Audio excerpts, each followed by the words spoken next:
nós veremos a graça da salvação é para todos. Paulo, nos versículos anteriores, ele deu o exemplo de como os mais velhos, os mais novos e os servos devem viver. Agora, Paulo, ele vai unir a vida prática cristã com a teologia. Versículo 11.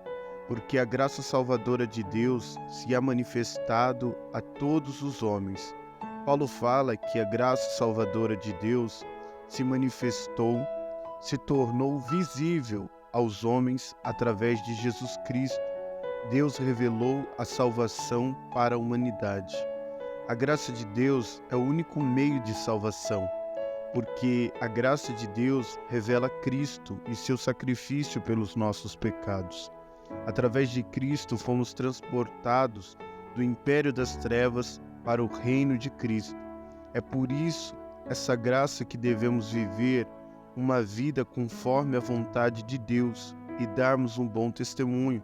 Devemos entender que fomos alcançados pela graça, somos salvos pela graça e dependemos da graça para vivermos a vida cristã. Versículo 12. Ensinando-nos que, renunciando à impiedade e às concupiscências mundanas, vivamos neste presente século de maneira sóbria e justa piamente. Paulo fala que a graça de Deus é pedagógica. Ela nos ensina a viver. A graça nos ensina que devemos renegar. Renegar significa renunciar, abdicar, ser capaz de dizer não. Paulo fala que a graça de Deus nos ensina a rejeitar duas coisas. Primeiro, a impiedade. A Bíblia fala dos ímpios como aqueles que estão separados de Deus. A impiedade é a condição daquele que vive sem Deus e contra Deus. Ser ímpio é agir de maneira contrária à natureza de Deus, opor-se ativamente a Deus em desobediência ou ter um desrespeito irreverente por Deus. O ímpio não tem prazer em Deus e nem nas coisas de Deus. Ele abomina. Segundo, desejos mundanos. Os desejos mundanos é a consequência de uma vida separada de Deus e contra a palavra de Deus. Uma vida em desobediência e desrespeito a Deus. A graça de Deus nos ensina a renunciar à velha vida de impiedade para viver uma nova vida de piedade em Cristo Jesus. Paulo fala que a graça de Deus muda a nossa maneira de viver nesse mundo. Ele fala que devemos viver de três maneiras: conosco, com o próximo e com Deus. Devemos viver com sensatez. Viver com sensatez é viver uma vida controlada, com domínio próprio, é ter o controle dos nossos desejos, vontades, ações e palavras e até mesmo as nossas reações. Devemos viver de maneira justa. Viver de maneira justa é demonstrar integridade com os outros, não ser desleal e nem querer se aproveitar de ninguém. Devemos viver piamente. Viver piamente é viver em santidade. A mesma graça que nos salva, ela também nos capacita a viver uma vida santa. Tem muitos que usam a graça de Deus para viverem no pecado. Eles dizem: já que Deus me perdoou e me salvou, então vou viver a minha vida do meu jeito e da minha maneira. Versículo 13.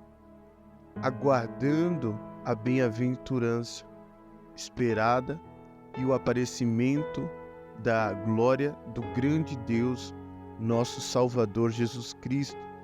Paulo fala que através da graça o cristão vive aguardando a vinda de Cristo, porque a bendita esperança dele está em Cristo. O cristão aguarda a vinda de Cristo cheio de alegria. Aquilo que começou em graça terminará em glória. Versículo 14. O qual se deu a si mesmo por nós, para nos remir de toda a iniquidade e purificar para si um povo seu especial, zeloso de boas obras. Paulo fala sobre a obra redentora que Jesus operou através da graça de Deus. Ele explica essa obra redentora de Jesus de 3 maneiras. Primeiro, ele deu a si mesmo por nós. Jesus se entregou voluntariamente em nosso lugar. Ele morreu no nosso lugar para nós vivermos. Jesus não foi para a cruz porque Judas o traíra, nem porque Pedro o negou, nem por causa do sinédrio, mas ele mesmo se entregou. Segundo lugar, Cristo se entregou para remir os nossos pecados. Jesus morreu para pagar a nossa dívida do pecado e nos tirar do pecado, porque aquele que vive na prática do pecado não conhecem a graça de Deus. Terceiro lugar, Jesus se entregou para nós para purificar um povo exclusivo seu. Jesus se entregou para limpar e tornar o povo de Deus exclusivo. Jesus tirou a mancha do pecado para vivermos uma vida separada, exclusiva para Deus. Jesus nos salvou para as boas obras. Uma fé sem obras, ela é morta. Versículo 15. Fala disto e exorta e repreende com toda autoridade. Ninguém te despreze. Paulo vai terminar esse capítulo da mesma maneira que ele começou, dizendo a Tito: você foi alcançado pela graça de Deus. Então, ensine e corrija, ensine e encoraje. A palavra de Deus precisa ser ensinada e encorajada à obediência e corrigir os erros. Paulo fala para Tito não se intimidar e nem se sentir inferior, mas cumprir o seu chamado. Ele deveria ensinar, encorajar e corrigir com autoridade.